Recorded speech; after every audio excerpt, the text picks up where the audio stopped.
বন্ধুরা, ইম্যাজিন করুন আপনি শান্তির বার্তা নিয়ে দূত পাঠিয়েছেন, কিন্তু আপনার সেই দূতকে নির্মমভাবে হত্যা করা হলো। কি করবেন আপনি? প্রতিশোধ নেবেন নাকি চুপ করে অপমান সইবেন? আজ থেকে 1400 বছর আগে এমনই এক অগ্নিগর্ভ পরিস্থিতিতে ইসলামের নবী মুহাম্মদ সাল্লাল্লাহু আলাইহি ওয়াসাল্লাম যে সিদ্ধান্ত নিয়েছিলেন তা কেবল ইতিহাসের মোড় ঘুরিয়ে দেয়নি, বরং জন্ম দিয়েছিল এক অবিশ্বাস্য মহাকাব্যের, যেখানে মাত্র 3000 জন লড়াকুর চ্যালেঞ্জ ছুড়েছিল তৎকালীন বিশ্বের পরাশক্তি 2 লাখ সৈন্যের এক বিশাল সাম্রাজ্যকে। হ্যাঁ, ঠিকই শুনেছেন, 2 লাখ! এই গল্প শরীফ যুদ্ধ জয়ের নয়, এটি অসম সাহসের, আত্মত্যাগের আরেক চরম কৌশলের। এটি মুতার যুদ্ধের গল্প। ঘটনা শুরু হয় চরম অপমান দিয়ে। নবী মুহাম্মদ সাল্লাল্লাহু আলাইহি ওয়াসাল্লাম একটি শান্তিপূর্ণ চিঠি নিয়ে তার দূত হারিস বিন উমায়ের রাদিয়াল্লাহু আনহুকে পাঠান সিরিয়ার এক গভর্নরের কাছে। কিন্তু রোমানদের এক মিত্র শাসক সেই দূতকে আটক করে নির্মমভাবে হত্যা করে। দূত হত্যা, এটা ছিল রীতিমতো যুদ্ধের ঘোষণা, এক দেশের পতাকাকে পদদলিত করার শামিল। আন্তর্জাতিক রীতি ভেঙে এমন গর্হিত কাজ করার পর প্রতিশোধ না নেওয়া ছিল অসম্ভব। রাসূল সাল্লাল্লাহু আলাইহি ওয়াসাল্লাম আর দেরি করলেন না। এই ঔদ্ধত্যের জবাব দিতে তিনি মাত্র 3000 সৈন্যের এক বাহিনী প্রস্তুত করলেন। তিনি জানতেন সামনে কি ভয়ঙ্কর বিপদ, তাই তিনি একটি অসাধারণ সিদ্ধান্ত নিলেন, যার পুরো যুদ্ধকে নাটকীয় মোড় দেয়। তিনি এক এক করে 3 জনের হাতে পতাকা তুলে দিলেন, এক অভাবনীয় সিকোয়েন্স তৈরি করে দিলেন। এটি যেন ছিল একরকম মৃত্যু পরোয়ানা নিয়ে যুদ্ধের ময়দানে যাওয়া।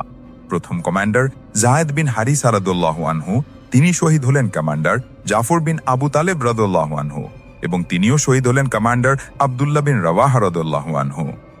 মুসলিমরা যখন সিরিয়ার কাছাকাছি পৌঁছালো, তখন তারা সেই ভয়ঙ্কর খবরটি পেল।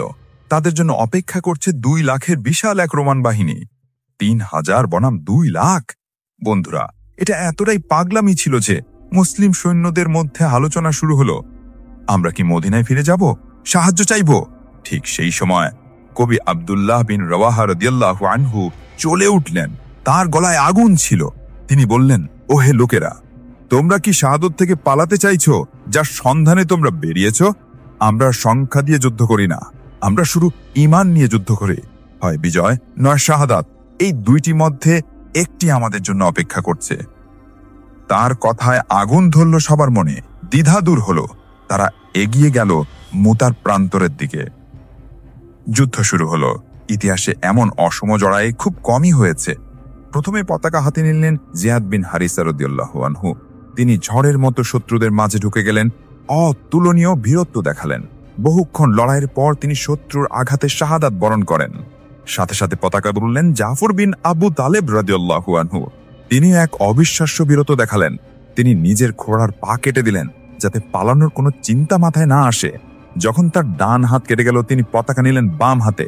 বাম হাত যখন বিচ্ছিন্ন হলো, তখন তিনি তার বাহু দিয়ে পতাকাটি বুকের সাথে চেপে ধরলেন। অবশেষে অসংখ্য আঘাতের চিহ্ন নিয়ে তিনি শহীদ হলেন। পরবর্তীতে জানা যায় তার শরীরে 90টিরও বেশি আঘাত ছিল, আর একটিও আঘাত তার পিঠে ছিল না। তাই এই জন্যই তিনি ইতিহাসে জাফর তাইয়ার বা উড়ন্তর জয়ফর নামে পরিচিত, যার অর্থ উড়ন্তর। তৃতীয় কমান্ডার কবি আব্দুল্লাহ বিন রাওয়াহা রাদিয়াল্লাহু আনহু পতাকা হাতে নিলেন। তিনি জান্নাতের কথা মনে করে নিজের মনকে জোর করলেন এবং প্রচণ্ড বিক্রমের যুদ্ধ করতে করতে তিনিও শাহাদাত বরণ করলেন। মাত্র কয়েক ঘন্টার মধ্যে রাসূলের নির্দেশিত 3 জন সেনাপতি শহীদ। 3000 সৈন্যের ছোট দলটি এখন নেতৃত্বহীন, প্রায় নিশ্চিহ্ন হওয়ার পথে। মুসলিম বাহিনী যখন ধ্বংসের মুখে, তখন একজন সাহাবী দ্রুত পতাকা ধরে চিৎকার করে বললেন, তোমরা তোমাদের নতুন নেতা নির্বাচন করো। সবাই একজন মানুষের দিকে তাকালো। তিনি হলেন খালিদ বিন ওয়ালিদ রাদিয়াল্লাহু আনহু। খালিদ রাদিয়াল্লাহু আনহু তখন সাইফুল্লাহ বা আল্লাহর তলোয়ার উপাধি পাননি, কিন্তু তিনি ছিলেন একজন সামরিক প্রতিভাধর। তিনি বুঝলেন শক্তি দিয়ে জিতা যাবে না, জিততে হবে চালাকি দিয়ে। তিনি করলেন এক মাস্টার স্ট্রোক রণকৌশল। তিনি রাতে তার সৈন্যদের ভেতরের অবস্থান পুরোপুরি পাল্টে দিলেন। ডান পাশের সৈন্যদের বামে, বাম পাশের সৈন্যদের ডানে, নতুন কিছু সৈন্যকে পেছন থেকে সামনে নিয়ে এলেন। সকালে যখন রোমানরা মুসলিমদের দেখল, তখন তারা দেখল, আরে এ তো অন্য চেহারা। রোমানরা ভাবল নিশ্চয়ই মদিনা থেকে আরো বিশাল সাহায্য এসে গেছে। এই ভুল বোঝার কারণে রোমানরা আক্রমণ করতে সাহস পেল না। খালিদ রাদিয়াল্লাহু আনহু এর পর কৌশলগতভাবে পশ্চাৎ অপসারণ শুরু করলেন। রোমানরা ভাবল মুসলিমরা হয়তো তাদের ফাঁদে ফেলার চেষ্টা করছে, তাই তারা আর পিছু নিল না। বিশ্বাস করে কঠিন, এই যুদ্ধে খালিদ বিন ওয়ালিদ রাদিয়াল্লাহু আনহু এর হাতে 9টি তলোয়ার ভেঙে গিয়েছিল, কিন্তু তিনি মাত্র 12 জন সৈন্য হারিয়ে অক্ষত অবস্থায় বিশাল বাহিনীটিকে নিরাপদে ফিরিয়ে আনলেন। মদিনায় যখন খবর পৌঁছালো তখন রাসূল চোখের পানি মুছতে মুছতে বললেন, এরপর পতাকা ধরল আল্লাহর তরোয়াদের মধ্যে একটি তলোয়ার, তার হাতে আল্লাহ মুসলিমদের বিজয় দান করলেন। এইভাবেই জন্ম হলো ইসলামের সর্বশ্রেষ্ঠ জেনারেল খালিদ বিন ওয়ালিদ রাদিয়াল্লাহু আনহু এর উপাধি সাইফুল্লাহ বা আল্লাহর তলোয়ার। মুদার যুদ্ধ যদিও সরাসরি জয় ছিল না, কিন্তু এই অসমল লড়াইয়ে টিকে থাকাটাই ছিল মুসলিমদের জন্য ইতিহাসের এক বিশাল নৈতিক বিজয়।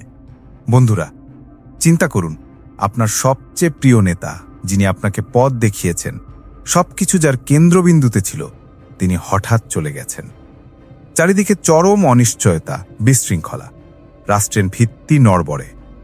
ঠিক এমন এক কঠিন সময়ে যখন গোটা সিস্টেম ভেঙে পড়ার উপক্রম, তখন একজন মানুষ ইস্পাত কঠিন মনোবল নিয়ে রুখে দাঁড়ালেন। আজ আমরা এমনই এক অবিশ্বাস্য গল্পের গভীরে ডুব দেব, যেখানে ইসলামের দ্বিতীয় স্তম্ভ এবং প্রথম খলিফা হযরত আবু বকর সিদ্দিক তার কাঁধে তুলে নিয়েছিলেন গোটা ইসলামের ভার। এটি সেফেটি যুদ্ধ ছিল না, এটি ছিল ইসলামের অস্তিত্ব রক্ষার এক মহাকাব্যিক লড়াই, রিদ্দার যুদ্ধ। চলুন সেই রোমাঞ্চকর সময়ে ফিরে যাই। 632 খ্রিস্টাব্দ, মুসলিম উম্মার জন্য সবচেয়ে শোকাবহ বছর। প্রিয় নবী মুহাম্মদ সাল্লাল্লাহু আলাইহি সাল্লাম ইন্তিকাল করেছেন। গোটা মদিনায় যেন শোকের ছায়া নেমে এসেছে। নবীর ওফাত এমন এক শূন্যতা তৈরি করেছিল যা মুসলিমরা আগে কখনো অনুভব করেনি। আরবের বিভিন্ন গোত্র যারা সবে মাত্র ইসলাম গ্রহণ করেছিল, তারা অনেকেই মনে করল নবী তো নেই, তাহলে কেন আমরা তার উত্তরসূরির আনুগত্য করব? এই দুর্বলতার সুযোগ নিল ইসলামের চিরশত্রুরা। শুরু হলো এক ভয়াবহ ফিতনা, রিদ্দা বা ধর্মত্যাগ। পরিস্থিতি এতটাই ভয়াবহ ছিল যে মদিনার বাইরে প্রায় গোটা আরব উপদ্বীপই বিদ্রোহের আগুনে জ্বলছিল। বহু গোত্র প্রকাশ্যেই ইসলাম ত্যাগ করার ঘোষণা দিল। তাদের মধ্যে ভণ্ড নবীদের উত্থান ছিল সবচেয়ে বিপজ্জনক। আরবের বিভিন্ন প্রান্ত থেকে বেশ কয়েকজন ভণ্ড নবীর উত্থান হলো, যারা নিজেদের নবী দাবি করে ইসলামের ভিত্তিমূলে আঘাত হানতে শুরু করে। যেমন মুসাইলামা আল কাজ্জাব, তার আসল নাম ছিল মুসাইলামা বিন হাবিব। সে ছিল বনি হানিফা গোত্রের একজন প্রভাবশালী ব্যক্তি, যার বাস ছিল ইয়েমেনার আল ইয়ামামা অঞ্চলে। মুসাইলামা রাসূল সাল্লাল্লাহু আলাইহি সাল্লামের জীবদ্দশাতেই মদিনায় এসেছিল এবং ইসলাম গ্রহণ করেছিল। কিন্তু মদিনা থেকে ফিরে যাওয়ার পর সে নিজেকে আল্লাহর রাসূলের অংশীদার দাবি করতে শুরু করে। সে বলতো, আমিও নবী যেমন মোহাম্মদ নবী। তার পেছনে হাজার হাজার অনুসারী জুটেছিল, যাদের সে মিথ্যা ঐশী বাণী শোনাত এবং নিজের বানানো শারিয়া আইন দিত। সে এমনকি রাসূল সাল্লাল্লাহু আলাইহি সাল্লামের কাছে চিঠি লিখেছিল যে ভূখণ্ড আমাদের দুজনের মধ্যে ভাগ করে নেওয়া হোক, অর্ধেক আপনার অর্ধেক আমার। রাসূল সাল্লাল্লাহু আলাইহি সাল্লাম তাকে কাজ্জাব বা মহা মিথ্যাবাদী উপাধি দিয়েছিলেন। সাজ্জা বিন তামিম, এক অত্যন্ত কুখ্যাত নারী, যে ছিল বনি তামিম গোত্রের প্রভাবশালী। সে নিজেকে নবী দাবি করে এবং তার পেছনেও বনি তামিম এবং বনি তাগলাব গোত্রের বড় একটি অংশ জড়ো হয়। তার দাবি ছিল সেও আল্লাহর কাছ থেকে ওহী পায় এবং আরব গোত্রগুলোকে তার নবীর অধীনে ঐক্যবদ্ধ করতে চায়। আসওয়াদ আল আনসি, তার আসল নাম ছিল আভালা বিন কাব। ইয়েমেনের এই ভণ্ড নবী রাসূল সাল্লাল্লাহু আলাইহি সাল্লামের জীবদ্দশাতেই নিজেকে নবী দাবি করে বিদ্রোহ শুরু করে। সে ছিল এক জাদুকর এবং ভবিষ্যৎ বক্তা। তার মিথ্যা দাবি এবং জাদুকরী ক্ষমতা দিয়ে সে দ্রুত প্রভাব বিস্তার করে এবং মুসলিম গভর্নরদের তাড়িয়ে ইয়েমেনের দখল নিয়ে নেয়। সবচেয়ে বড় সংকট তৈরি হলো তখন, যখন আরবের অসংখ্য গোত্র ইসলাম ত্যাগ না করলেও ইসলামের অন্যতম স্তম্ভ যাকাত দিতে অস্বীকার করল। তারা বলল, আমরা নামাজ পড়ব, রোজা রাখব, কিন্তু যাকাত দেব না। যাকাত তো কেবল নবীর কাছে দেওয়া যেত। এটি ছিল কার্যত ইসলামী রাষ্ট্র থেকে বেরিয়ে আসার ঘোষণা, কারণ যাকাত ইসলামী রাষ্ট্রের রাজস্ব ব্যবস্থার অবিচ্ছেদ্য অংশ। তাদের বিদ্রোহ এতটাই তীব্র ছিল যে তারা মদিনার দিকে আক্রমণ করার প্রস্তুতি নিচ্ছিল। মদিনা প্রায় অরক্ষিত, গোটা মদিনা আতঙ্কিত। সাহাবীরা দ্বিধায়, এমনকি হযরত উমর রাদিয়াল্লাহু তাআলা আনহুর মতো প্রভাবশালী সাহাবীও পরামর্শ দিলেন যে হযরত আবু বকর আপাতত যাকাতের বিষয়টি শিথিল করুন, আগে পরিস্থিতি শান্ত হোক। এত গোত্রের সাথে একবারে যুদ্ধ করা অসম্ভব। কিন্তু হযরত আবু বকর রাদিয়াল্লাহু তাআলা আনহু ছিলেন হিমালয়ের মতো অটল।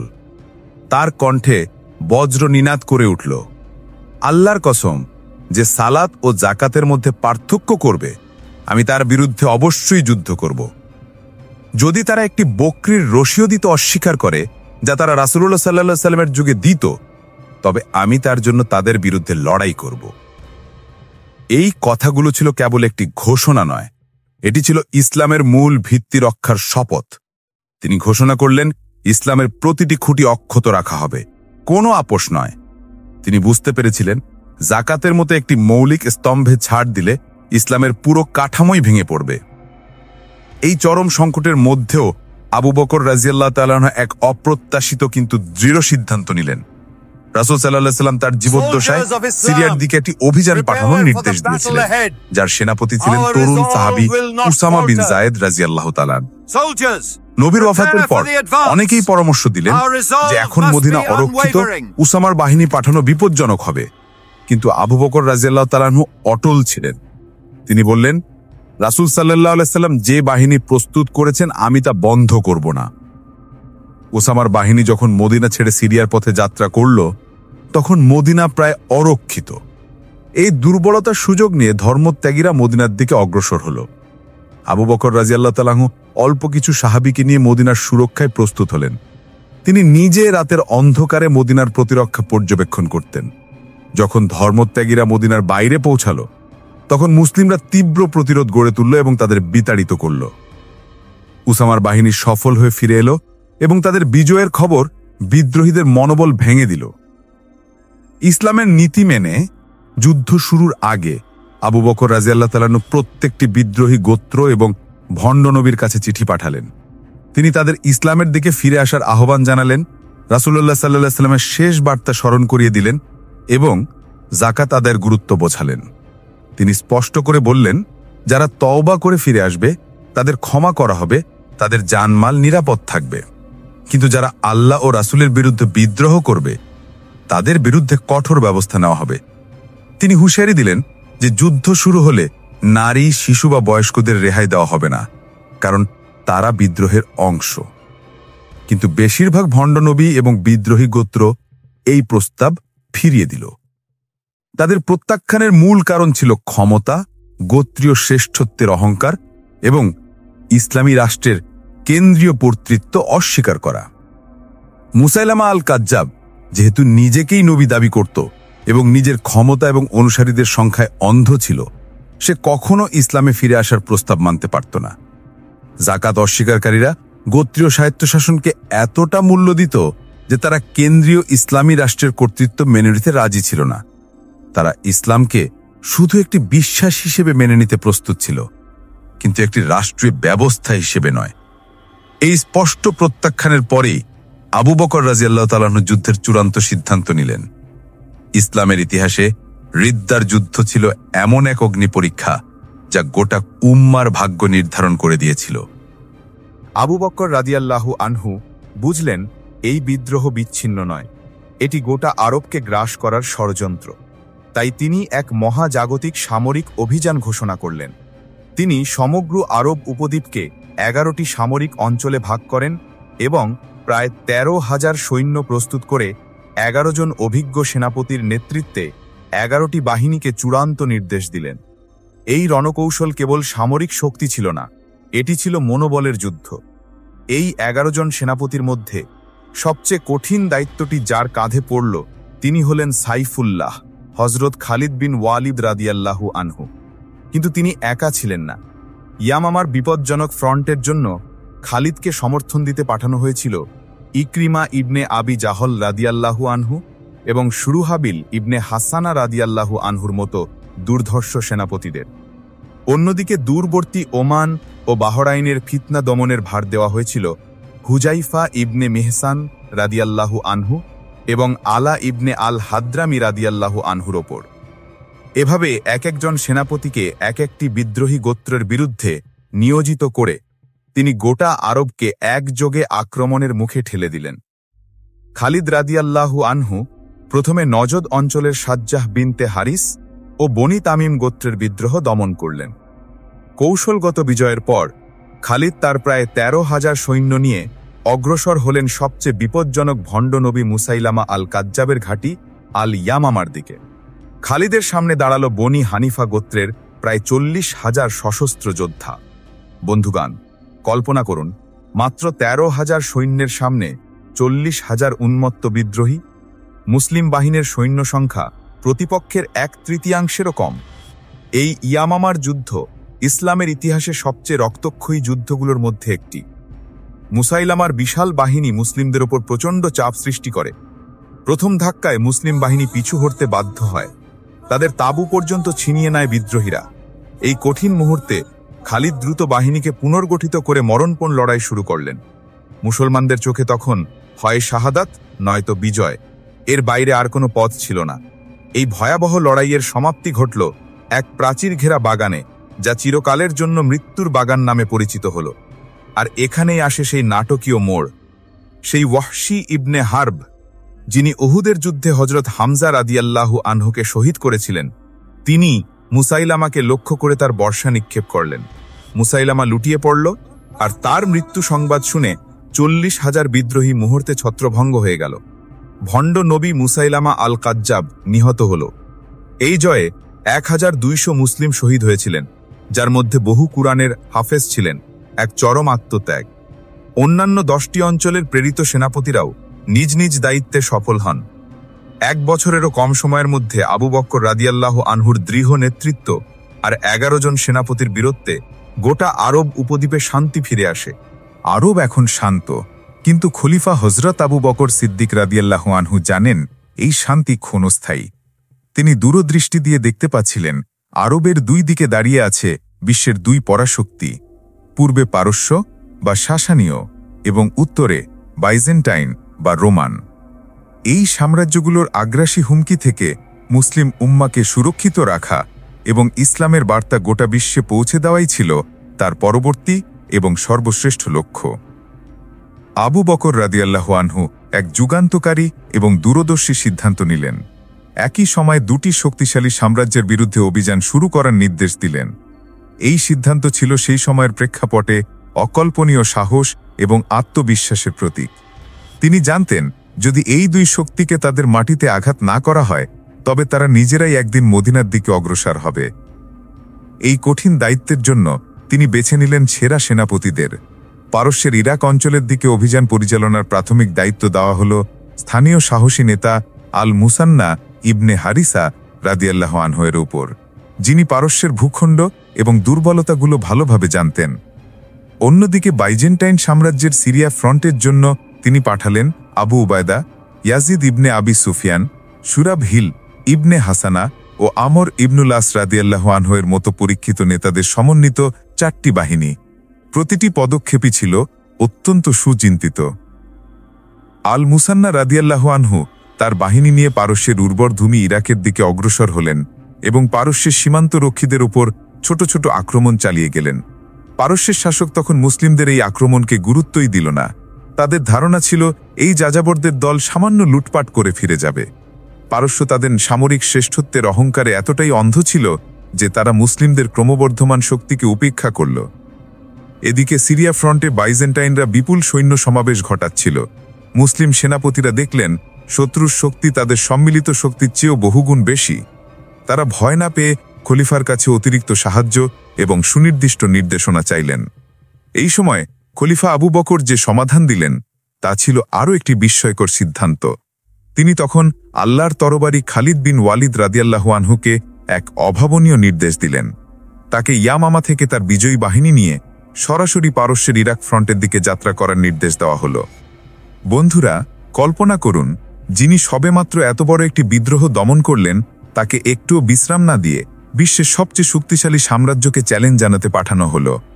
এই ছিল আবু বকরের নেতৃত্বশৈলী এবং খালিদের প্রতি তার পূর্ণ আস্থা।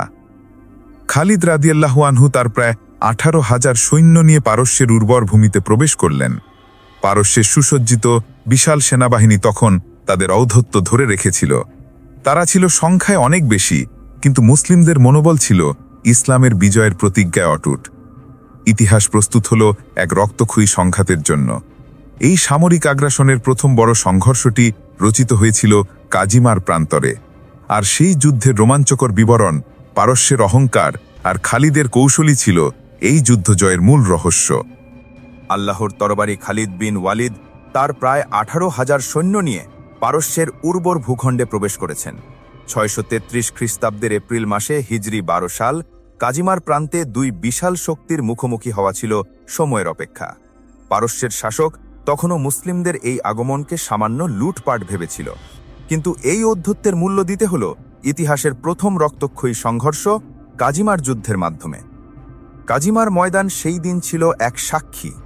একদিকে ছিল পারস্যের ঐতিহ্য, সংখ্যা এবং অস্ত্রের ঔদ্ধত্য, অন্যদিকে ছিল মুসলিমদের ঈমান, গতি এবং শ্রেষ্ঠ কৌশল। প্রথমেই দেখা যাক দুই সেনাপতির রণসজ্জা কেমন ছিল। পারস্যের সেনাপতি হুরমুজ তার বাহিনী নিয়ে এমনভাবে সাজলেন যেন চোখের সামনে দেখা যায় তার সামরিক অহংকার। তার অধীনে ছিল 30,000-এরও বেশি লৌহ বর্মসজ্জিত সুশিক্ষিত যোদ্ধা। এই বিশাল বাহিনীকে হুরমুজ 3টি ভাগে ভাগ করলেন, কেন্দ্র এবং 2 বাহু। তার প্রায় 12 থেকে 15,000 সৈন্যের বিশাল কেন্দ্রভাগকে তিনি নিজে নেতৃত্ব দিচ্ছিলেন। হুরমুজ এই বিশাল মানব দেওয়াল তৈরি করে মুসলিমদের গতি থামিয়ে দিতে চাইলেন।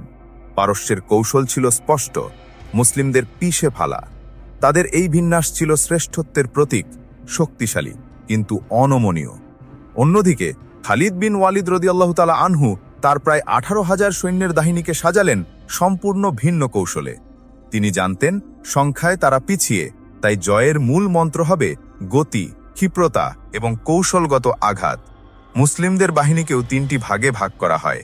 প্রায় 10,000 সৈন্যের কেন্দ্রভাগের নেতৃত্বে ছিলেন স্বয়ং খালিদ রাদিয়াল্লাহু তাআলা আনহু, কিন্তু সবচেয়ে গুরুত্বপূর্ণ ছিল 2 পাশে থাকা অশ্বারোহী দল। প্রত্যেক বাহুতে ছিল প্রায় 4,000 করে দ্রুতগামী অশ্বারোহী। এই দলগুলোর নেতৃত্বে ছিলেন পরীক্ষিত নেতারা। এমনকি আল কাকা ইবনু আমর আত-তামিমি রাদিয়াল্লাহু তাআলা আনহুর মতো দুর্ধর্ষ যোদ্ধাকে রাখা হয়েছিল অগ্রবর্তী দল বা কেন্দ্রে। মুসলিমদের রণসজ্জা ছিল পারস্যের বিশালতার ঠিক বিপরীত।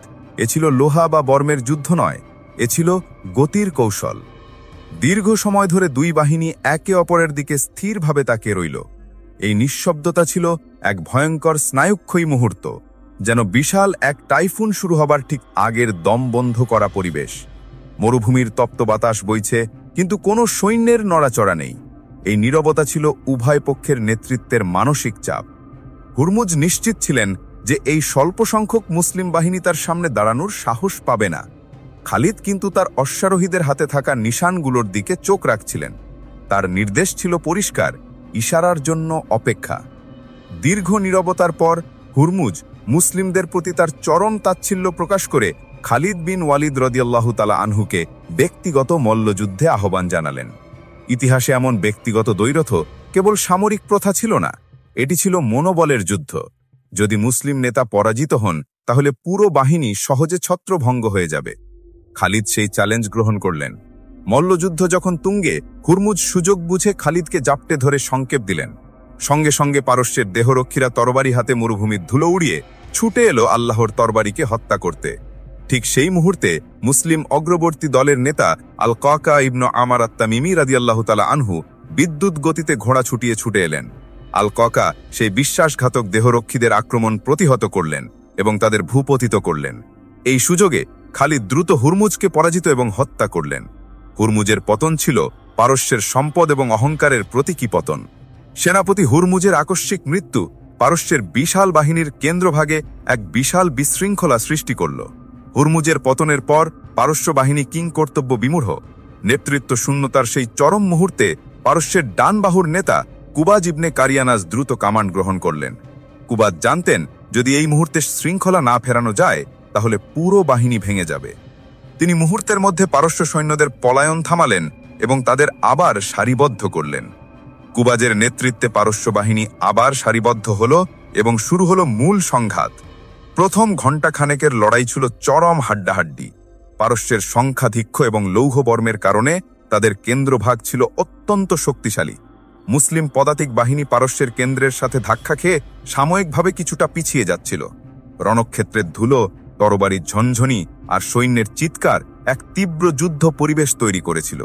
পারস্য বাহিনী তাদের প্রাথমিক সংখ্যাগত সুবিধা নিয়ে সামান্য এগিয়েছিল এবং তারা মুসলিম কেন্দ্রকে কোণ ঠাসা করার চেষ্টা করছিল। খালিদ দেখলেন এই দীর্ঘ পদাতিক যুদ্ধে পারস্যের সংখ্যাধিক্যকে পরাস্ত করা অসম্ভব। তিনি জানতেন এই অবিচল দেওয়ালকে ভাঙতে হবে এমন এক দিক থেকে যা পারস্যের সামরিক বিন্যাসের দুর্বলতা। তিনি তখনই চূড়ান্ত সামরিক চালের সিদ্ধান্ত নিলেন। খালিদ বিন ওয়ালিদ রাদিয়াল্লাহু তাআলা আনহু তার সামরিক প্রতিভার চূড়ান্ত প্রদর্শন করলেন। তিনি তার শক্তিশালী কিন্তু তুলনামূলকভাবে কম ব্যবহৃত অশ্বারোহী বাহিনীকে নির্দেশ দিলেন পারস্যের কেন্দ্রকে এড়িয়ে তাদের দুর্বল বাম এবং ডান বাহুতে একই সাথে তীব্র গতিতে আক্রমণ করতে। মুসলিম অশ্বারোহী বাহিনী যেন রণক্ষেত্রের এক প্রান্তে জমা হওয়া ঝড়ের মতো ছুটে গেল। পারস্যের সৈন্যরা তাদের স্বাভাবিক ধীরগতির বিন্যাসের কারণে দ্রুত দিক পরিবর্তন করে মোকাবিলা করতে পারল না। অশ্বারোহী বাহিনীর প্রচণ্ড চাপে পারস্যের বাহুগুলো ভেঙে পড়ল। এর ফলে তাদের শক্তিশালী কেন্দ্রভাগ দুই দিক থেকে আসা আক্রমণে অরক্ষিত হয়ে পড়ল। এই সময় খালিদের নেতৃত্বে মুসলিম কেন্দ্রভাগ পুনরায় প্রচণ্ড আক্রমণ শুরু করল। দুই দিক থেকে আসা আক্রমণে পারস্যের সৈন্যরা দিশেহারা হয়ে পড়ল। সেনাপতি কুবাজও এই যুদ্ধে নিহত হন। কুবাজের পতন ছিল কাজিমার যুদ্ধের চূড়ান্ত মুহূর্ত। পারস্যের বিশাল বাহিনী তাদের সকল অহংকার নিয়ে ছত্রভঙ্গ হয়ে পালাতে শুরু করে। এই একদিনের রক্তক্ষয়ী সংঘর্ষ প্রমাণ করে দিল সামরিক শক্তি, অস্ত্র এবং সংখ্যা নয়, বরং রণকৌশল, গতি এবং আল্লাহর প্রতি বিশ্বাসী নির্ধারণ করে যুদ্ধের ভাগ্য। কাজিমার যুদ্ধ ছিল শুধু একটি বিজয় নয়, এটি ছিল পারস্য সাম্রাজ্যের ভিত্তিকে নাড়িয়ে দেওয়া এক ঐতিহাসিক ঘোষণা। এটি মুসলিমদের জন্য ইরাক বিজয়ের পথ উন্মুক্ত করে দেয়। কাজিমার পরাজয়ের পর পারস্যের দরবারে চরম অস্থিরতা সৃষ্টি হয়। মুসলিমদের এই অপ্রত্যাশিত সাফল্যকে তারা কোনোভাবেই মেনে নিতে পারছিল না। এই সময় পারস্যের নতুন সেনাপতি হিসেবে আসেন কারিন ইবনে কারিয়ানাস, যিনি ছিলেন অভিজ্ঞ কিন্তু আত্মবিশ্বাসী এবং অহংকারী। কারিন তার প্রভুদের সামনে প্রতিজ্ঞা করলেন মুসলিমদের এই আগ্রাসন চূড়ান্তভাবে দমন করবেন। কাজিমার রণাঙ্গন থেকে মাত্র কয়েক দিনের দূরত্বে ইরাকের দক্ষিণের সমতল প্রান্তরে দুই বাহিনী আবারও মুখোমুখি হল। পারস্যের বাহিনী ছিল প্রায় 30,000 যোদ্ধার এক বিশাল সমাবেশ। অন্যদিকে মুসলিম বাহিনী, যা কাজিমার পর সামান্য ক্ষতিগ্রস্ত হয়েছিল, তা তখনও প্রায় 18,000 অদম্য যোদ্ধা নিয়ে প্রস্তুত ছিল। কারিন মুসলিমদের গতিশীল রণকৌশলকে মোকাবিলা করার জন্য এক ভয়ানক এবং বিরল কৌশল গ্রহণ করেন। তিনি তার বিশাল বাহিনীর সৈন্যদের প্রায় ভারী লোহার শৃঙ্খল বা চেইনস অফ আয়রন দিয়ে পরস্পরকে বেঁধে রাখার নির্দেশ করেন। এই কারণেই যুদ্ধটি দাতুস সালাসিল নামে ইতিহাসে অমর হয়ে আছে। কারিনের এই কৌশল ছিল চরম আত্মবিশ্বাসের প্রতীক। এর পেছনে ছিল 3টি ভয়ানক উদ্দেশ্য।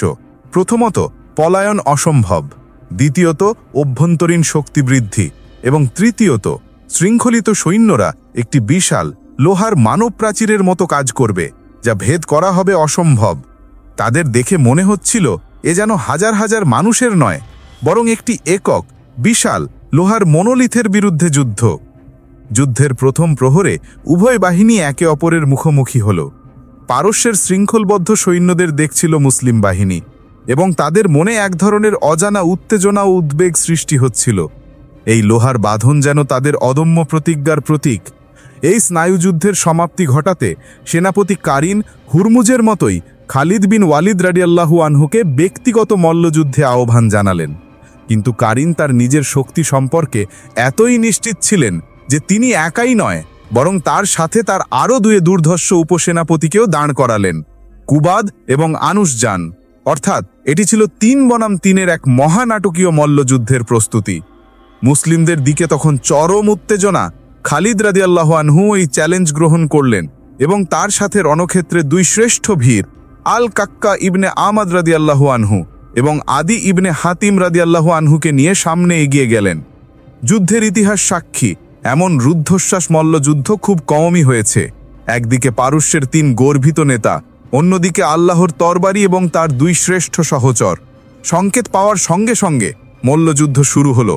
তরবারির ঝনঝনি, ঢালের আঘাত আর 3 জোড়া যোদ্ধার চিৎকার পুরো ময়দানকে স্তব্ধ করে দিল।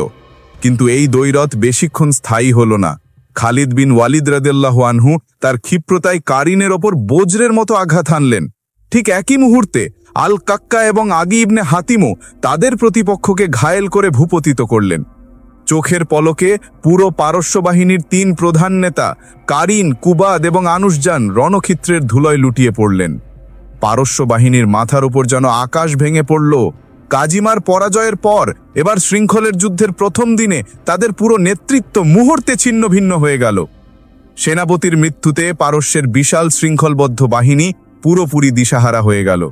তাদের পায়ে শৃঙ্খল বাঁধা থাকায় তারা দ্রুত সামনে এগোনোর বা কৌশল পরিবর্তন করার কোনো নির্দেশ পাচ্ছিল না। মুসলিম সৈন্যরা, বিশেষত পদাতিক বাহিনী, দ্রুত এই নেতৃত্ব শূন্যতার সুযোগ নিয়ে পারস্যের শৃঙ্খলিত কেন্দ্রের ওপর প্রচণ্ড চাপ সৃষ্টি করল। পারস্যের সৈন্যরা শৃঙ্খলবদ্ধ থাকার কারণে একে অপরকে সাহায্য করতে পারছিল না, আবার কোনোভাবে পিছু হটতে পারছিল না। কোনো সৈন্য নিহত হলে শৃঙ্খলের টানে তার পাশের সৈন্যরাও মাটিতে লুটিয়ে পড়ছিল, যা একটি ভয়াবহ গণপতনের সৃষ্টি করছিল। এই মল্লযুদ্ধে মুসলিমদের কোনো উল্লেখযোগ্য ক্ষতি হয়নি, কিন্তু পারস্যের বহু সৈন্য তাদের শৃঙ্খলবদ্ধ থাকার কারণে প্রাণ হারায়। তবে সন্ধ্যা নেমে আসায় খালিদ বিন ওয়ালিদ রাদিয়াল্লাহু আনহু তার বাহিনীকে পূর্ণাঙ্গ আক্রমণ থেকে বিরত রাখলেন। যুদ্ধের প্রথম রাত্রি ছিল পারস্যের সৈন্যদের জন্য এক বিভীষিকা। তাদের পায়ে বাঁধা ভারী লোহার শৃঙ্খলগুলো যেন মৃত্যুর শীতল স্পর্শের মতো কাজ করছিল। তারা জানত শৃঙ্খলগুলো তাদের পিছু হটতে দেবে না, অথচ সামনে মুসলিমদের অপ্রতিরোধ্য বাহিনী অপেক্ষা করছে। হতাশা, ভয় এবং শৃঙ্খলের ভারে তাদের মনোবলে আর কিছু অবশিষ্ট ছিল না। যুদ্ধের দ্বিতীয় দিন সকালে খালিদ বিন ওয়ালিদ রাদিয়াল্লাহু আনহু দেখলেন পারস্যের শিবিরে বিশৃঙ্খলা চরমে পৌঁছেছে। তাদের সৈন্যরা শৃঙ্খল খোলার কোনো সুযোগ না পেয়ে আতঙ্কিত হয়ে দাঁড়িয়ে আছে। খালিদ এই সুযোগ হাতছাড়া করলেন না। তিনি তার বাহিনীকে পূর্ণাঙ্গ আক্রমণের নির্দেশ দিলেন। খালিদ বিন ওয়ালিদ জানতেন পারস্যের এই বিশাল বাহিনী যদিও নেতৃত্ব শূন্য, তবুও তাদের সামনে থেকে ভেদ করা কঠিন হবে। তাই তিনি এবারও তার রণকৌশলের মূল মন্ত্র গতি ও চাপ সৃষ্টি ব্যবহার করলেন। প্রথমেই কাজ শুরু হল মুসলিম বাহিনীর তীরন্দাজ ও হালকা পদাতিক বাহিনী দিয়ে। এই আক্রমণের নেতৃত্বে ছিলেন বীর যোদ্ধা আদি ইবনে হাতিম রাদিয়াল্লাহু আনহু, যিনি প্রথম দিনের মল্লযুদ্ধেও তার সাহসের পরিচয় দিয়েছিলেন। আদির নির্দেশে মুসলিম তীরন্দাজরা শৃঙ্খলিত পারস্যের সৈন্যদের উপর তীর ও বর্ষার আঘাত হানতে শুরু করল। শৃঙ্খলগুলো তখন তাদের জন্য বোঝা হয়ে দাঁড়াল। তারা দ্রুত পিছু হটতে বা নিজেদের রক্ষা করতে পারছিল না। কোনো সৈন্য আঘাত পেলে তার সঙ্গে বাঁধা পাশের সৈন্য আঘাতপ্রাপ্ত বা হতাহত হচ্ছিল, যা পারস্যের সামরিক শক্তিকে মুহূর্তের মধ্যে ভেঙে দিতে শুরু করে। এই চরম বিশৃঙ্খলার সুযোগে খালিদ বিন ওয়ালিদ তার দ্রুতগামী অশ্বারোহী বাহিনীকে নির্দেশ দিলেন চূড়ান্ত আঘাত হানতে। এই আক্রমণের সবচেয়ে গুরুত্বপূর্ণ অংশ ছিল দুই পাশের, অর্থাৎ বাম ও ডান বাহুর ফ্ল্যাঙ্কিং আক্রমণ। এই ফ্ল্যাঙ্কিং আক্রমণের নেতৃত্বে ছিলেন বীর যোদ্ধা আল কাক্কা ইবনে আমার রাদিয়াল্লাহু আনহু। আল কাক্কার নেতৃত্বে মুসলিম অশ্বারোহীরা তীব্র গতিতে পারস্যের শৃঙ্খলবদ্ধ বাহিনীর দুই দুর্বল পাশে এবং পিছনের দিকে বজ্রের মতো আঘাত হানল। এই সম্মিলিত আঘাত ছিল অপ্রতিলব্ধ। পারস্যের সৈন্যরা শৃঙ্খলবদ্ধ থাকায় দিক পরিবর্তন বা পাল্টা আক্রমণ করতে সম্পূর্ণ অক্ষম ছিল। তারা হয় বিচ্ছিন্ন হয়ে শৃঙ্খল ছিনে পালানোর ব্যর্থ চেষ্টা করছিল, অথবা লোহার বাঁধনে আটকা পড়ে গণহারে লুটিয়ে পড়ছিল। সৈন্যদের এই লোহার বাঁধন তাদের রক্ষার বদনে তাদের জন্য মৃত্যুর দড়ি হয়ে দাঁড়াল। তবে পারস্যের সৈন্যরাও যে বিনা যুদ্ধে মাঠ ছাড়েনি, সেই ইতিহাসও আমাদের মনে রাখতে হবে। যদিও তাদের নেতৃত্ব ভেঙে গিয়েছিল, তবুও পারস্যের কিছু লৌহ বর্মধারী যোদ্ধা এবং আঞ্চলিক কমান্ডাররা সাহসের সঙ্গে মুসলিম বাহিনীর কেন্দ্রের উপর প্রবল চাপ সৃষ্টি করেছিল। এই সময় মুসলিম এবং পারস্যের কেন্দ্রভাগে এক ভয়াবহ রক্তক্ষয়ী হাতাহাতি যুদ্ধ শুরু হয়। মুসলিম সৈন্যরা প্রতি ইঞ্চিতে লড়াই করছিল। এই প্রচণ্ড প্রতিরোধ সত্ত্বেও আল কাক্কা এবং আদির নেতৃত্বে দুই বাহু যখন পারস্যের কেন্দ্রে ক্রমাগত চাপ সৃষ্টি করতে থাকে, তখন পারস্যের কেন্দ্রীয় প্রতিরোধ ভেঙে যায়। এই দ্বিতীয় দিনের আক্রমণে শৃঙ্খলের ফাঁদে পড়ে পারস্যের প্রায় 30,000 সৈন্যের মধ্যে প্রায় 13 থেকে 15,000 সৈন্য হয় নিহত হয়, নয়তো বন্দী হয়। এটি ছিল পারস্যের জন্য এক চরম সামরিক বিপর্যয়। মুসলিম বাহিনীর পক্ষ থেকে ক্ষয়ক্ষতি তুলনামূলকভাবে কম হলেও আনুমানিক 500 থেকে 700 বীর যোদ্ধা এই সংঘর্ষে শাহাদাত বরণ করেন। শৃঙ্খলের যুদ্ধ শেষ হল ইসলামের ইতিহাসে এক অভূতপূর্ব কৌশলগত বিজয় হিসেবে। সেই ভয়ঙ্কর সংঘাতের রেশ কাটতে না কাটতেই মাত্র 1 সপ্তাহ পরই পারস্যের সাম্রাজ্য আবারও এক বিশাল সামরিক সমাবেশ নিয়ে প্রতিরোধের শেষ চেষ্টা করে। এই সংঘাত ইতিহাসে পরিচিত নদীর যুদ্ধ বা ব্যাটল অফ দ্য রিভার বা আল মাজার নামে। এই যুদ্ধে মুসলিম বাহিনী তখনও প্রায় 18,000 অদম্য যোদ্ধা নিয়ে প্রস্তুত ছিল। আপনারা নিশ্চয়ই ভাবছেন, কাজিমা এবং শৃঙ্খলের মতো রক্তক্ষয়ী যুদ্ধের পরেও মুসলিম বাহিনীর সংখ্যা কিভাবে প্রায় 18,000 অদম্য যোদ্ধা নিয়ে প্রস্তুত থাকে। এর পেছনে ছিল ইসলামের প্রথম খলিফা হজরত আবু বকর সিদ্দিক রাদিয়াল্লাহু এর সূক্ষ্ম সামরিক পরিকল্পনা। যদিও পূর্বের দুটি যুদ্ধে প্রায় 700-রও বেশি বীর যোদ্ধা শাহাদাত বরণ করেছিলেন, তবুও খলিফা আবু বকর রাদিয়াল্লাহু মদিনা থেকে একবারে বিশাল কোনো বাহিনী না পাঠিয়ে ছোট ছোট সৈনিক দলের আকারে নিয়মিতভাবে অতিরিক্ত সৈন্য ও সরঞ্জাম ইরাক প্রান্তে পাঠাতে শুরু করেন। এই দলগুলোর নেতৃত্বে সাধারণত ছোট ও পরীক্ষিত কমান্ডাররা থাকতেন। এই কৌশল সামরিক ক্ষতিপূরণের পাশাপাশি মুসলিমদের মনোবলকে সবসময় চাঙা রাখতে সাহায্য করেছিল। অন্যদিকে পারস্যের বাহিনী এই যুদ্ধেও ছিল প্রায় 30,000 যোদ্ধার এক বিশাল সমাবেশ।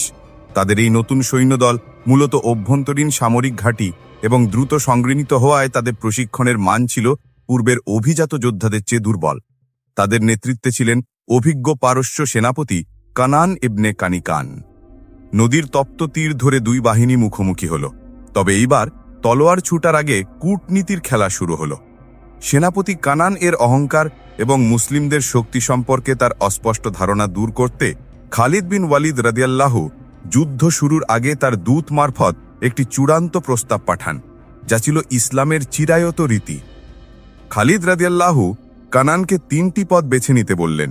প্রথমত, ইসলাম গ্রহণ; দ্বিতীয়ত, জিজিয়া অর্থাৎ সুরক্ষার জন্য কর প্রদান করে মুসলিমদের অধীনে থাকা; অথবা তৃতীয়ত, যুদ্ধ। এই প্রস্তাব শুনে পারস্যের সেনাপতি কানান ইবনে কানিকান তাচ্ছিল্যের হাসি হাসলেন। সদ্য পরাজিত হলেও পারস্যের অহংকার তখনও অটুট ছিল। কানান স্পষ্ট জানিয়ে দিলেন, আমরা তোমাদের জিজিয়া দেব না, বরং আমরা তোমাদের এমন এক কঠোর শাস্তি দেব যা তোমাদের আরবেও আতঙ্ক সৃষ্টি করবে। তোমরা যেখান থেকে এসেছো সেখানে তোমাদের তাড়িয়ে দেওয়া হবে। কানানের এই স্পষ্ট এবং অহংকারী প্রত্যাখ্যানই যুদ্ধের অনিবার্যতাকে নিশ্চিত করল। খালিদ রাদিয়াল্লাহু তার সৈন্যদের প্রস্তুত হওয়ার নির্দেশ দিলেন। উভয় পক্ষই বুঝতে পারল আলোচনা শেষ, এবার শুরু হবে রক্তক্ষয়ী সংঘাত। কানান মুসলিমদের মোকাবিলা করার জন্য ইরাকের দজলা নদীর তীর ঘেঁষে অবস্থিত আল মাজার নামক স্থানটিকে বেছে নিলেন। তিনি ভাবলেন নদী তাদের পশ্চাৎভাগকে সুরক্ষিত রাখবে। কিন্তু খালিদ দ্রুত পরিস্থিতি বিশ্লেষণ করলেন। তিনি দেখলেন নদীর তীরে পারস্য বাহিনী তাদের পিঠ দিয়ে দাঁড়িয়ে আছে। এই অবস্থান তাদের রক্ষা করছে ঠিকই, কিন্তু একই সঙ্গে তাদের পিছু হটার রাস্তাকেও ব্লক করে দিয়েছে। খালিদ সিদ্ধান্ত নিলেন এবার আক্রমণ হবে সম্পূর্ণভাবে পাশ থেকে এবং এমনভাবে চাপ সৃষ্টি করতে হবে যেন পারস্য বাহিনী নদীর দিকে সরে যেতে বাধ্য হয়। যুদ্ধের সূচনা হলো মুসলিম তীরন্দাজ এবং হালকা পদাতিক বাহিনীর চাপ সৃষ্টির মাধ্যমে। এই আক্রমণের নেতৃত্ব দিচ্ছিলেন খালিদ রাদিয়াল্লাহু এর ডান বাহুর নেতা আল কাক্কা ইবনে আমর রাদিয়াল্লাহু। আল কাক্কা এর নেতৃত্বে মুসলিমরা এমনভাবে চাপ সৃষ্টি করতে শুরু করল যেন তারা পারস্যের কেন্দ্রভাগ ভেদ করার চেষ্টা করছে। মুসলিমদের প্রাথমিক চাপ সত্ত্বেও পারস্যের ভারী পদাতিক বাহিনী প্রবল প্রতিরোধ গড়ে তুলল। এই সময় পারস্যের কমান্ডারদের কেউ কেউ সাহসের সঙ্গে মুসলিম বাহিনীর কেন্দ্রের উপর প্রবল চাপ সৃষ্টি করেছিল। তারা জানত পিছু হটার পথ নেই, তাই মরণপণ লড়াই করে তারা মুসলিম কেন্দ্রকে নড়তে দিচ্ছিল না। ঠিক এই সময় খালিদ বিন ওয়ালিদ রাদিয়াল্লাহু তার সামরিক প্রতিভার চূড়ান্ত প্রদর্শন করে তার দ্রুতগামী অশ্বারোহী বাহিনীকে পারস্যের বাম দিকে তীব্র গতিতে আক্রমণ করার নির্দেশ দিলেন। এই আক্রমণের মূল উদ্দেশ্য ছিল শুধু আঘাত হানা নয়, বরং পারস্যের সৈন্যদের নদীর দিকে ঠেলে দেওয়া। এই আক্রমণ এত দ্রুত এবং অপ্রত্যাশিত ছিল যে পারস্যের সৈন্যরা সামাল দিতে পারেনি। দুই দিক থেকে আসা আক্রমণে তারা নিজেদের অবস্থান ধরে রাখতে ব্যর্থ হল। তাদের অভিজাত সৈন্য দ্রুত মনোবল হারায় এবং তাদের মধ্যে পলায়নের তীব্র আতঙ্ক ছড়িয়ে পড়ল। কিন্তু তাদের পালাবার কোনো পথ ছিল না। তাদের পেছনেই ছিল বিশাল প্রমত্তা দজলা নদী। হাজার হাজার পারস্যের সৈন্য আতঙ্কিত হয়ে নদীর দিকে ছুটতে শুরু করে। মুসলিম সৈন্যরা তখন তাদের অনুসরণ করতে শুরু করে। এই সময় বহু পারস্য সৈন্য নদীতে ঝাঁপ দিয়ে পালাতে চেষ্টা করে, কিন্তু ভারী বর্ম এবং তীব্র স্রোতের কারণে অনেকেই নদীর জলে ডুবে মারা যায়। এই দৃশ্য ছিল বিভৎস এবং হৃদয় বিদারক। মুসলিম সৈন্যরা এই যুদ্ধে একটা অভূতপূর্ব বিজয় অর্জন করে। পারস্যের সেনাপতি কানান ইবনে কানিকান এই যুদ্ধে নিহত হন। নদীর জলে ডুবে এবং যুদ্ধের ময়দানে নিহত হয়ে পারস্যের প্রায় 10 থেকে 15,000 যোদ্ধা প্রাণ হারায়। নদীর তীরে রক্ত আর জলের মিশে যাওয়া সেই দৃশ্যই এই যুদ্ধকে নদীর যুদ্ধ বা আল মাজার নামে পরিচিত করেছে। নদীর যুদ্ধ ছিল খালিদ রাদিয়াল্লাহু এর সামরিক প্রজ্ঞা এবং দ্রুত সিদ্ধান্ত গ্রহণের আরেকটি প্রমাণ। এই বিজয়ের মাধ্যমে ইরাকের দক্ষিণাঞ্চল পুরোপুরি মুসলিমদের অধীনে আসে। তবে এই বিজয়ের ঠিক পরই মুসলিমদের সামনে অপেক্ষা করছিল আরও বড় এবং কৌশলগতভাবে আরও জটিল এক যুদ্ধ। 633 খ্রিস্টাব্দের মে মাসে সংঘটিত হওয়া এই যুদ্ধটি খালিদ বিন ওয়ালিদ রাদিয়াল্লাহু আনহুর সামরিক শ্রেষ্ঠত্বের চূড়ান্ত প্রমাণ। নদীর যুদ্ধের পরাজয়ের পর পারস্যের সামরিক নেতৃত্ব বুঝতে পারল ছোট ছোট বাহিনী দিয়ে খালিদকে পরাজিত করা অসম্ভব। তারা এবার দুটি সিদ্ধান্ত নিল। প্রথমত, পারস্যের বিভিন্ন অঞ্চল থেকে দুটি বিশাল বাহিনীকে একত্রিত করা হল। দ্বিতীয়ত, তারা মুসলিমদের চিরায়ত শত্রু বাইজেন্টাইন সাম্রাজ্য অর্থাৎ রোমানদের সাথে সামরিক জোট গঠন করে তাদের মধ্য থেকে একটি বৃহৎ আরব খ্রিস্টান বাহিনীকেও এই যুদ্ধে সামিল করল। এই বিশাল সম্মিলিত বাহিনীর নেতৃত্বে ছিলেন পারস্যের একজন অভিজ্ঞ নেতা বাহমান জাউইয়া। সামরিক ইতিহাসবিদদের মতে এই সম্মিলিত বাহিনীর সংখ্যা মুসলিম বাহিনীর তুলনায় দ্বিগুণ বা তারও বেশি ছিল, অর্থাৎ প্রায় 35,000 থেকে 40,000 যোদ্ধা। অন্যদিকে মুসলিম বাহিনী তখনও প্রায় 18,000 অদম্য যোদ্ধা নিয়ে প্রস্তুত।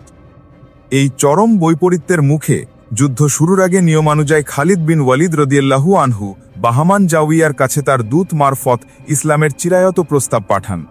খালিদ রাদিয়াল্লাহু আনহু বলেন, ইসলাম গ্রহণ করো, জিজিয়া দাও অথবা যুদ্ধ করো। কিন্তু পারস্যের অহংকার তখনও অটুট। বাহমান জাউইয়া তাচ্ছিল্যের সঙ্গে এই প্রস্তাব প্রত্যাখ্যান করলেন। তিনি ভেবেছিলেন এই বিপুল সামরিক শক্তিমত্তা দেখে মুসলিমরা নিজেরাই পিছু হটবে। উভয় পক্ষই বুঝতে পারল আলোচনা শেষ, রক্তক্ষয়ী সংঘাত অনিবার্য। এই চরম পরিস্থিতিতে খালিদ দেখলেন শত্রুর সংখ্যা তার বাহিনীর দ্বিগুণেরও বেশি। সরাসরি সম্মুখ সমরে গেলে মুসলিম বাহিনীর ক্ষয়ক্ষতির ঝুঁকি অত্যন্ত বেশি। তাই তিনি এই চরম মুহূর্তে এমন এক কৌশলের সিদ্ধান্ত নিলেন যা সামরিক ইতিহাসে শুধুমাত্র রোমান সেনাপতি হ্যানিবালের কানার যুদ্ধতে দেখা গিয়েছিল। খালিদ তার 18,000 যোদ্ধার বাহিনীকে এমনভাবে সাজালেন যেন তারা সংখ্যায় কম হওয়া সত্ত্বেও শত্রুকে সম্পূর্ণভাবে ফাঁদে ফেলতে পারে। তিনি তার মূল বাহিনীকে শত্রুর মুখোমুখি সারিবদ্ধ করলেন, কিন্তু রাতের অন্ধকারে তিনি তার সেরা অশ্বরোহী দলগুলোকে দুভাগে ভাগ করে এমনভাবে পারস্য বাহিনীর পিছনে এবং দুই পাশে লুকিয়ে রাখলেন যা পারস্য বাহিনী কল্পনাও করতে পারেনি। এই গোপন দলগুলোর নেতৃত্বে ছিলেন আল কাক্কা ইবনে আমারের মতো পরীক্ষিত বীর যোদ্ধারা। খালিদের এই কৌশলের মূল মন্ত্র ছিল শত্রুকে মাঝখানে আকর্ষণ করো আর গোপন শক্তি দিয়ে দুদিক থেকে ঘিরে ফেলো। পরের দিন সকালে ওয়ালাজার প্রান্তরে যুদ্ধ শুরু হলো। এই যুদ্ধে মল্লযুদ্ধ বা ব্যক্তিগত দ্বৈরথ শুরুতেই হয়নি, কারণ এবার পারস্য সেনাপতি তার বিপুল সংখ্যাবল দিয়ে দ্রুত মুসলিমদের পরাজিত করতে চেয়েছিলেন। প্রথমে মুসলিম এবং পারস্যের কেন্দ্রভাগে হাড্ডাহাড্ডি লড়াই শুরু হয়। খালিদের নির্দেশ ছিল কেন্দ্রভাগ সাময়িকভাবে দুর্বলতা দেখাবে এবং পারস্যের বিশাল বাহিনীকে ভেতরে আসার সুযোগ দেবে। পারস্য সেনাপতি বাহমান জাউইয়া মুসলিম কেন্দ্রকে দুর্বল দেখে আত্মবিশ্বাসী হয়ে ওঠেন। তিনি তার সকল শক্তি দিয়ে মুসলিম কেন্দ্রকে ভেতরের দিকে ঠেলতে শুরু করলেন। বাহমান ভাবলেন মুসলিমরা সংখ্যায় কম, তাই তারা ক্লান্ত হয়ে পিছু হটছে এবং বিজয় তাদের হাতের মুঠোয়। পারস্যের বিশাল বাহিনী যখন মুসলিমদের ভেতরের দিকে চাপতে শুরু করল, তখন খালিদের পুরো পরিকল্পনা কার্যকর হতে শুরু করে। মুসলিম কেন্দ্রভাগ এমনভাবে পিছু হটছিল যেন পারস্য বাহিনী সহজেই বিজয় লাভ করছে।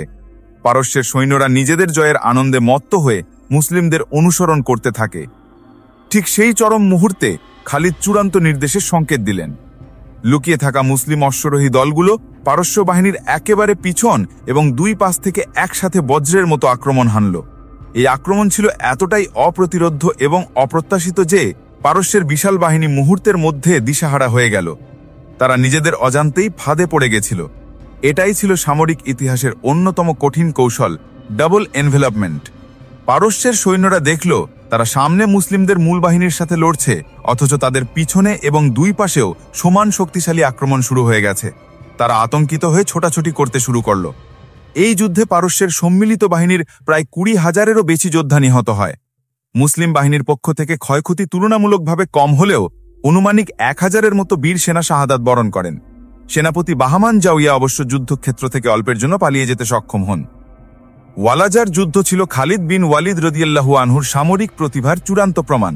এই কৌশল প্রয়োগ করে তিনি রোমান সেনাপতি হ্যানিবেলের মতো একজন কিংবদন্তির সমকক্ষ হিসাবে নিজেকে প্রতিষ্ঠিত করলেন। এই বিজয় ইরাকের উত্তরাঞ্চল পর্যন্ত মুসলিমদের পথ খুলে দিল। এই যুদ্ধ শুধু ভূমি দখল করেনি, এটি মুসলিম সৈন্যদের মনে এই বিশ্বাস আরও দৃঢ় করল যে খালিদের নেতৃত্বে তারা যে কোনো অসম্ভবকেই সম্ভব করতে পারে। ওয়ালাজার যুদ্ধে পরাজিত হলেও পারস্যের নেতা বাহমান জাউইয়া পালিয়ে যেতে সক্ষম হন। তিনি দ্রুত তার শক্তি একত্র করে পারস্যের পশ্চিম সীমান্ত রক্ষাকারী বাহিনীর সাথে মিশে যান। এই নতুন সম্মিলিত বাহিনীর নেতৃত্বে ছিলেন পারস্যের একজন অভিজ্ঞ জেনারেল জাবান। এই বাহিনীতে ছিল প্রায় 30,000-এরও বেশি যোদ্ধা, যাদের মধ্যে পারস্যের নিয়মিত সৈন্য এবং বাইজেন্টাইনদের মিত্র খ্রিস্টান আরব যোদ্ধারাও ছিল। এই আরব মিত্রদের নেতৃত্বে ছিলেন 2 গোত্র প্রধান আব্দুল আসওয়াদ ও আবজার। এই সময় পারস্যের মূল কৌশল ছিল জাবান তার এই 30,000 সৈন্য নিয়ে উল্লাইসে খালিদকে প্রতিহত করতে থাকবে, আর ওদিকে পালিয়ে যাওয়া বাহমান জাউইয়া দ্রুত আরও বিশাল সৈন্যদল নিয়ে উল্লাইসের পথে এগিয়ে আসবেন। অর্থাৎ খালিদকে জাবানের ফাঁদে আটকে রেখে পেছন থেকে দ্বিগুণ শক্তিতে আক্রমণ করা হবে। কিন্তু খালিদ রাদিয়াল্লাহু আনহু ছিলেন দূরদৃষ্টি সম্পন্ন। গোয়েন্দা মারফত তিনি বাহমান জাউইয়ার মূল পরিকল্পনার কথা জানতে পারেন। খালিদ রাদিয়াল্লাহু আনহু বুঝতে পারলেন আর দেরি করলে পারস্যের সম্মিলিত শক্তি অপ্রতিরোধ্য হয়ে উঠবে। এই কারণেই উল্লাইসের এই সংঘাত ছিল তীব্র গতির যুদ্ধ, ওয়ার অফ র্যাপিড ম্যানুভার। যুদ্ধ শুরুর আগে খ্রিস্টান আরব গোত্রের নেতা আব্দুল আসওয়াদ মল্লযুদ্ধে খালিদ বিন ওয়ালিদ রাদিয়াল্লাহু আনহুকে আহ্বান জানালেন। আব্দুল আসওয়াদ ছিলেন এক দুর্ধর্ষ যোদ্ধা। তার দেহের শক্তি ছিল অত্যন্ত বেশি, কিন্তু খালিদ ছিলেন কৌশলী এবং ক্ষিপ্র। দীর্ঘ ও রুদ্ধশ্বাস এই দ্বৈরথের এক চরম মুহূর্তে খালিদ রাদিয়াল্লাহু আনহু তার ক্ষিপ্রতা ও কৌশল ব্যবহার করে আব্দুল আসওয়াদকে পরাজিত ও হত্যা করলেন। একই সময়ে মুসলিম বাহিনীর আরেক বীর যোদ্ধা আল কাক্কা ইবনে আমর রাদিয়াল্লাহু আনহু পারস্যের অন্য এক সেনাপতির সঙ্গে মল্লযুদ্ধে লিপ্ত হন এবং বীরত্বের সাথে তাকেও পরাজিত করেন। সেনাপতিদের এই দ্বৈত পতন উল্লাইসের পারস্য ও আরব মিত্রদের মনোবলে চরম ভাঙন ধরিয়ে দেয়। এই মুহূর্তে খালিদ বিন ওয়ালিদ রাদিয়াল্লাহু আনহু এক ঐতিহাসিক সিদ্ধান্ত নিলেন। তিনি আল্লাহর কাছে প্রতিজ্ঞা করলেন, যদি আল্লাহ আমাদের এই যুদ্ধে জয় দাও, তাহলে আমি উল্লাইসের এই সকল যোদ্ধাকে এমনভাবে শাস্তি দেব যেন তাদের রক্ত পার্শ্ববর্তী নদীতে বইতে থাকে। খালিদের প্রতিজ্ঞার পর মুসলিম বাহিনী যেন অপ্রতিরোধ্য ঝড়ের মতো পারস্যের বাহিনীর ওপর ঝাঁপিয়ে পড়ল। এই যুদ্ধ মাত্র একদিন স্থায়ী হয়েছিল, কিন্তু সেই দিনটি ছিল ভয়ঙ্কর তীব্রতার। খালিদের আক্রমণ এতটাই দ্রুত ছিল যে পারস্যের জেনারেল জাবানের পক্ষে কোনো প্রতিরক্ষামূলক বিন্যাস তৈরি করা সম্ভব হয়নি। এই সময়ের মধ্যে বাহমান জাউইয়া তার বিশাল বাহিনী নিয়ে উল্লাইসের দিকে দ্রুত আসছিলেন, কিন্তু তিনি বুঝতে পারেননি যে খালিদ তাকে সময় দেবেন না। বাহমান জাউইয়া যখন উল্লাইসের মাত্র কয়েক ঘন্টার দূরত্বে, তখনই মুসলিমদের চূড়ান্ত আক্রমণ শুরু হয়ে যায়। বাহমান জাউইয়া মূলত সময়ের কাছে হেরে যান।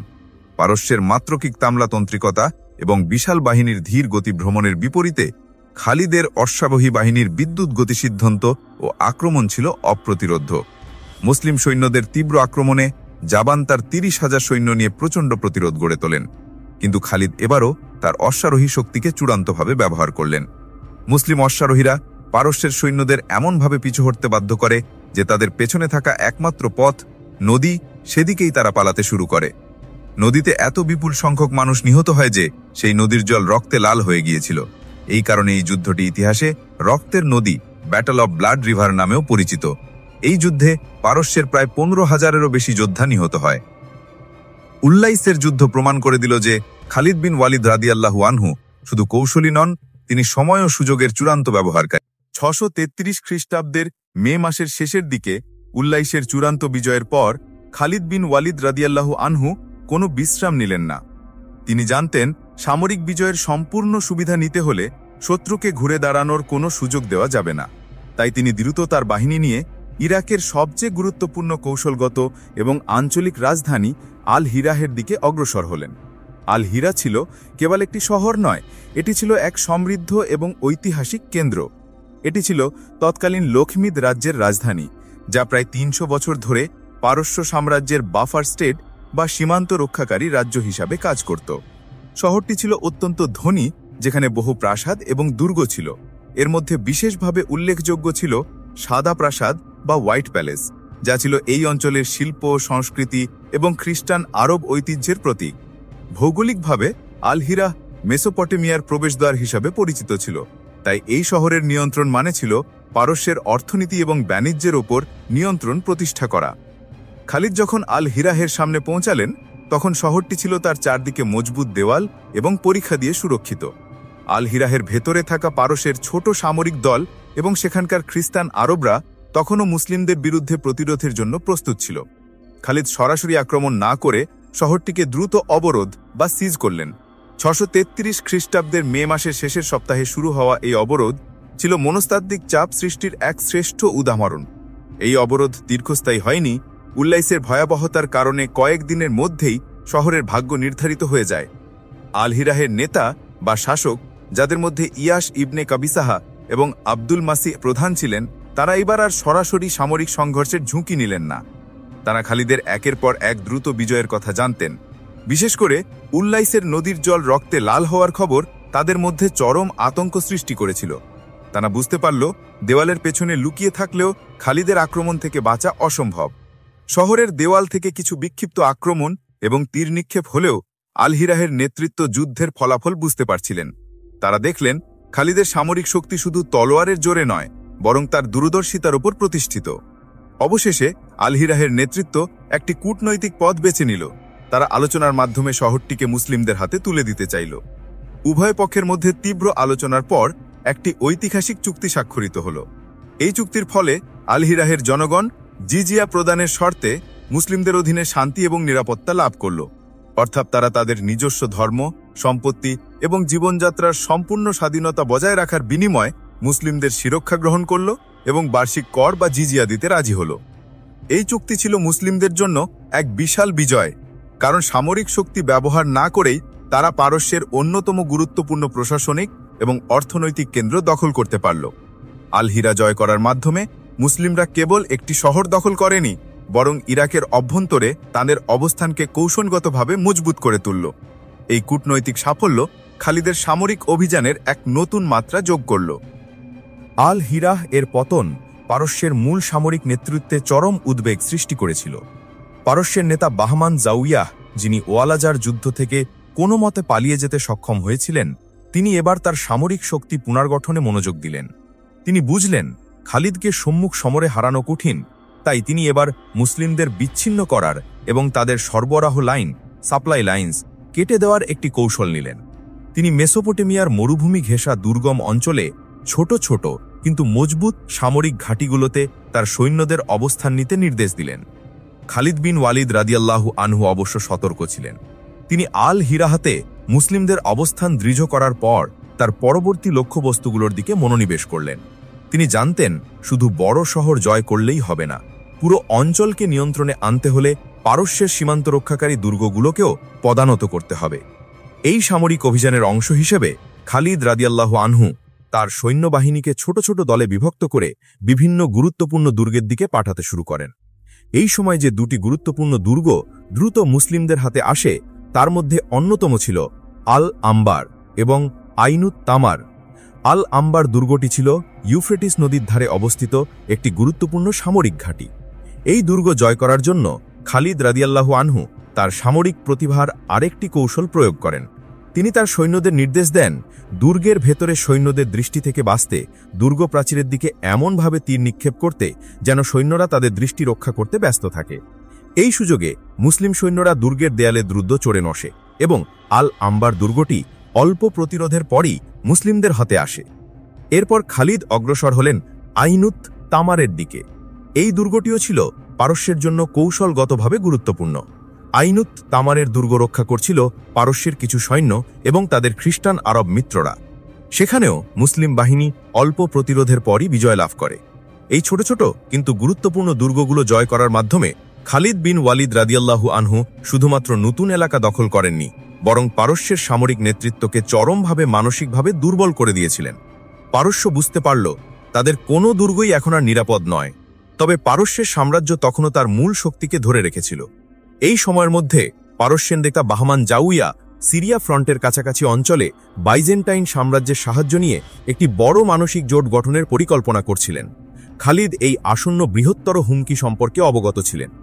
এইভাবে মেসোপটেমিয়ার দক্ষিণ এবং মধ্য অঞ্চল মুসলিমদের নিয়ন্ত্রণে আসে। খালিদের একের পর এক বিজয় খলিফা আবু বকর রাদিয়াল্লাহু আনহুর কাছে যখন পৌঁছাতে লাগল, তখন মদিনায় আনন্দের ঢেউ উঠল।